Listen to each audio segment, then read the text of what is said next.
Hello guys my new blog आजदेखि म new new blog start गरिरहेको छु। म खेतीबारीको बारेमा भन्न गइरहेको छु किनकि अब धानको पनि सिजन आइसकेछ। अहिले खाद पनि पाइरहेको छैन, युरिया पनि पाइरहेको छ, डिए पनि पाइरहेको छैन कि अब पानीको पनि धेरै सिँचाइको पनि धेरै समस्या छ। लाइनको पनि धेरै अहिले कारोबार समस्या छ। लाइन पनि टाइममा आउँदैन, कटिहाल्छ पनि।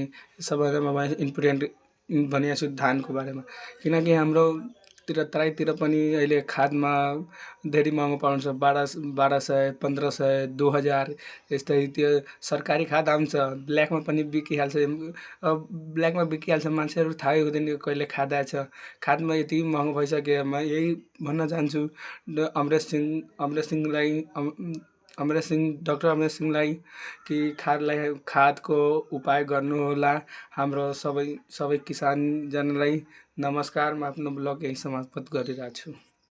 Hello guys my new blog आजदेखि म न्यू ब्लग स्टार्ट गरिरहेको छु। म खेतीबारीको बारेमा भन्न गइरहेको छु किनकि अब धानको पनि सिजन आइसकेछ। अहिले खाद पनि पाइरहेको छैन, युरिया पनि पाइरहेको छ, डिए पनि पाइरहेको छैन कि अब पानीको पनि धेरै सिँचाइको पनि धेरै समस्या छ। लाइनको पनि धेरै अहिले कारोबार समस्या छ। लाइन पनि टाइममा आउँदैन, कटिहाल्छ पनि।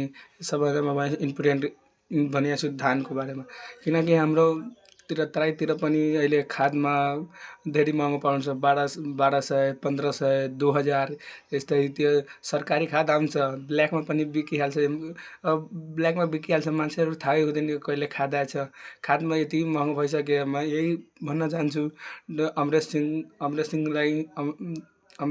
डाक्टर अमरेश सिंहलाई कि खादको उपाय गर्नुहोला।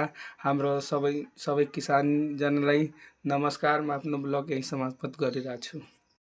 Hello guys my new blog आजदेखि म न्यू ब्लग स्टार्ट गरिरहेको छु। म खेतीबारीको बारेमा भन्न गइरहेको छु किनकि अब धानको पनि सिजन आइसकेछ। अहिले खाद पनि पाइरहेको छैन, युरिया पनि पाइरहेको छ, डिए पनि पाइरहेको छैन कि अब पानीको पनि धेरै सिँचाइको पनि धेरै समस्या छ। लाइनको पनि धेरै अहिले कारोबार समस्या छ। लाइन पनि टाइममा आउँदैन, कटिहाल्छ पनि। सबैभन्दा म इम्पोर्टेन्ट भनिरहेको छु धानको बारेमा किनकि हाम्रो तराईतिर पनि अहिले खादमा धेरै महँगो पाउँछ। 1200, 1500, 2000 यस्तै। त्यो सरकारी खाद आउँछ, ब्ल्याकमा पनि बिकिहाल्छ। अब ब्ल्याकमा बिकिहाल्छ, मान्छेहरू थाहै हुँदैन कहिले खाद आएछ। खादमा यति महँगो भइसक्यो। म यही भन्न चाहन्छु डाक्टर अमरेश सिंहलाई कि खादको उपाय गर्नुहोला। हाम्रो